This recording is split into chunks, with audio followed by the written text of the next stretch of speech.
The process of the knowledge being easier is not a lowering of the standard. Thank you for supporting our channel. Thank you for supporting Wizan. Please like, subscribe, comment, and hit the notification bell for any future videos. There are two things that lower the standard of the knowledge. One would be making the area we learn smaller. The other would be the examiners accepting lesser answers. That's it. Those two things happen, then the knowledge gets substantially easier. Apart from that, the process itself is difficult, and this idea of redlining is a disaster. It was brought in to cull the amount of people on the knowledge, and it succeeded, along with some other measures. Hesitation doesn't really make a great deal of sense when you're asking people to think on their feet and answer a question that is as complicated as the type of questions that we have to answer, and then punishing them if they hesitate to answer. It's a little bit harsh. And the idea really behind hesitation is allowing the examiners to debit marks for any reason that they think they should or could, so that they don't have to give you the 4 marks that they want to or should have given you. The process itself is what's important. So getting rid of redlining makes the process easier. Prior to this process of redlining being introduced, hesitation being introduced, the reduction of the runs from 400 down to 320 that were previously 468, this reduction of runs doesn't make anything different, because if the examiners ask you a question, you're still expected to answer it to a certain standard. No matter how you got to that standard, you still have to answer the question. So whether you did it by learning 1 Blue Book run or 1,000 Blue Book runs, it makes no difference. That doesn't affect the standard because the questions will still be the same. So the idea behind making the runs 320 was to make it actually more efficient to learn. And that's my job. My job is to tell you how to efficiently learn this. And that's been part of the problem for many years too. Telling people to search the quarter-mile radius while they do the runs is not efficient. It's not a good technique in any respect. It's a manual task of making people do a physical action that will not increase their ability to learn and will not decrease the speed it takes them to finish the knowledge. So that's all a misnomer. The 3 major factors that make the knowledge process easier are: 1, having a fee to sign on the knowledge. There never was a fee, and some legislation had to come in to be a fee that would allow TfL to make money from that fact. Previous to that, the drivers would fund the fee and fund the knowledge department. Now, by doing that and making it free, lots of people signed on. They're not all going to make it. There were 6,000 people on the knowledge. They don't make it. It was too many for the examiners at the time, so they've filtered them out. Filtered them out so successfully that we're down to about 400 people on appearances. Every year, there used to be about 1,000 badges given out and roughly 1,000 given in, but generally it would be more given out than taken in. But we have for several years been decreasing our numbers of taxi drivers, so we're going down and down. There should be something like 25 to 27,000 taxi drivers out there, but there isn't. So there's scope to have more taxi drivers. The other thing that makes people want to do the knowledge, the main advertising thing that we have, is when you tell people it's worth it. When you, as a cab driver, tell people it's worth it. The game is dead is a little bit of a cliche that we use to kind of prevent every Tom, Dick and Harry doing the knowledge. We don't want them to do knowledge, but you need people on the knowledge, and having people on the knowledge massively benefits me. It's my business. My business is to try to get people through the knowledge process easier and quicker, and to make them succeed where they maybe wouldn't have succeeded. So I benefit. So you are going to say, I have my own self-interest at heart. Well, it doesn't really matter to me, to be honest with you. The knowledge will collapse if you don't take steps. You're arguing about the fact of whether the people who hire cabs, they have invested interests. The people who sell cabs have invested interest. The schools have invested interest. You as a cab driver have an invested interest. Do you want to see the knowledge finish? That should be your only question. And if you don't want to see the knowledge finish, then forget about the people who've invested interests. Let the schools make more money. Let the people who sell cabs make more money. Let the people who rent cabs make more money. All of that's irrelevant to you if you want the knowledge to continue. If you don't want the knowledge to continue, then you can worry, somebody else is going to be earning more money. They are going to make changes.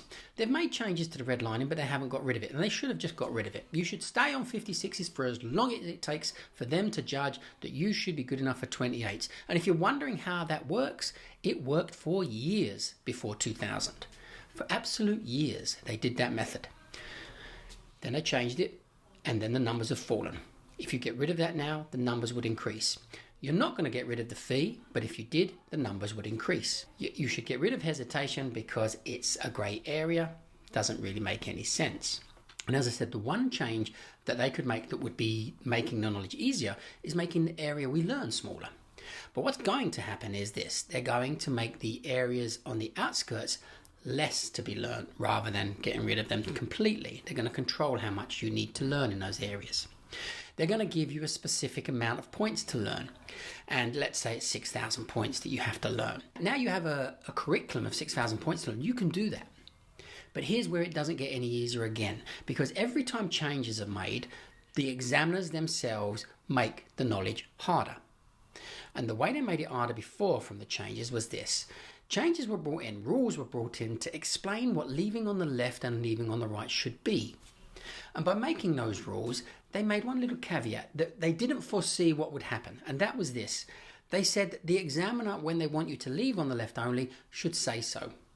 They should actually say that you should leave on the left only or set down on the left only.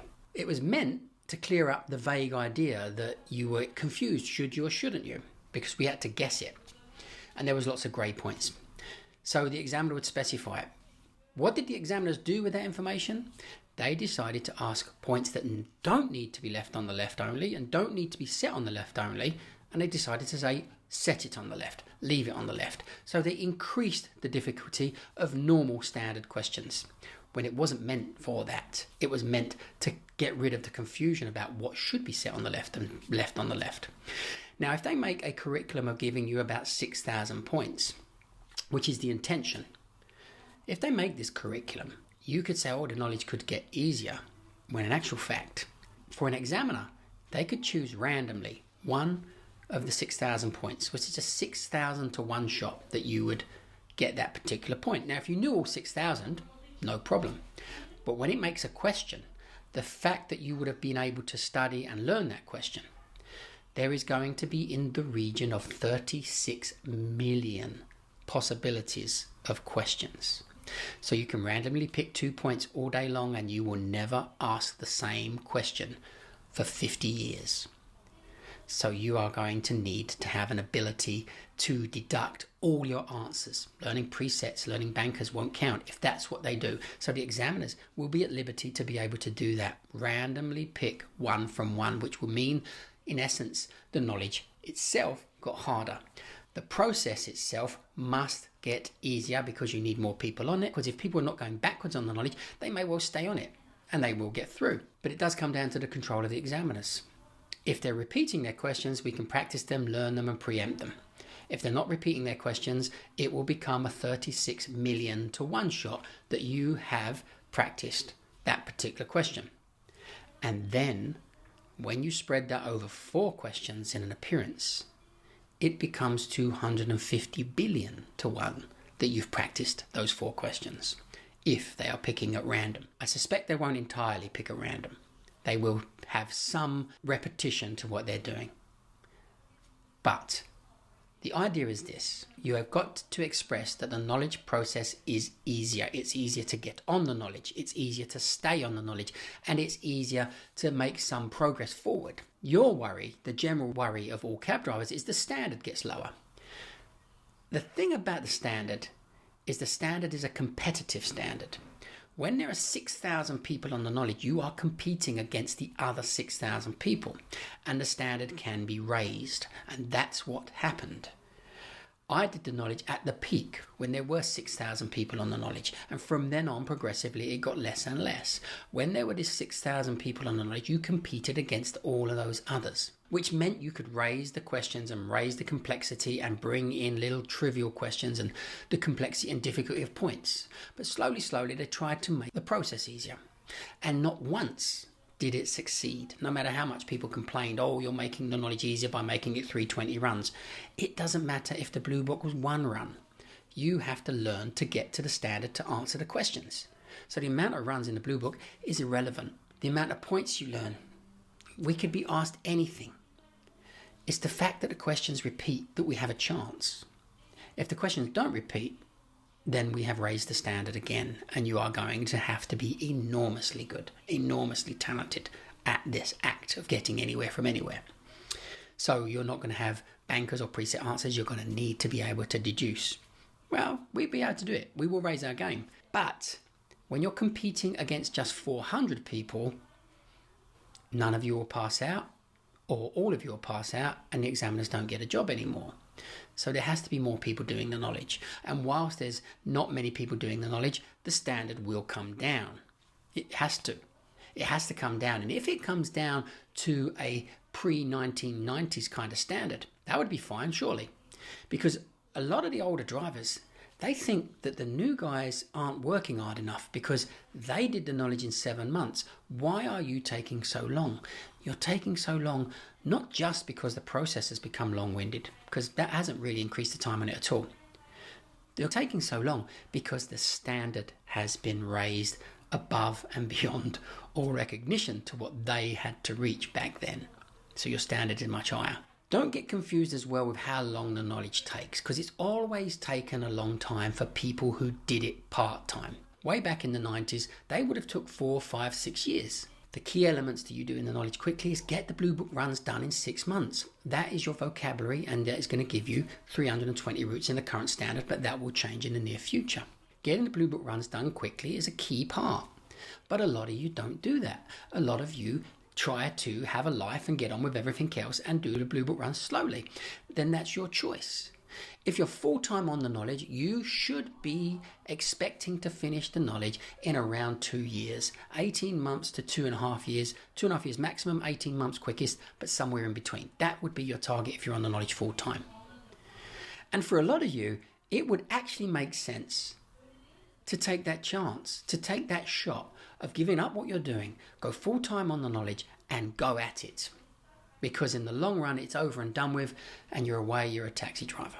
So these are the things that you ask yourself. Is the knowledge going to get easier? The process must get easier. And we can tell people the process has got easier, and we can spin it that the knowledge in its essence has got easier because the process has got easier.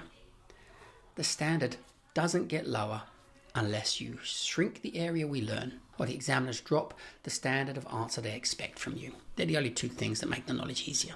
So don't get confused. Don't get jealous of the money that the people make who sell cabs. Don't get jealous of the people who rent cabs, the money they make. Don't get jealous of the people in schools and the money they make. Just concern yourself with, do you want the knowledge to survive or end?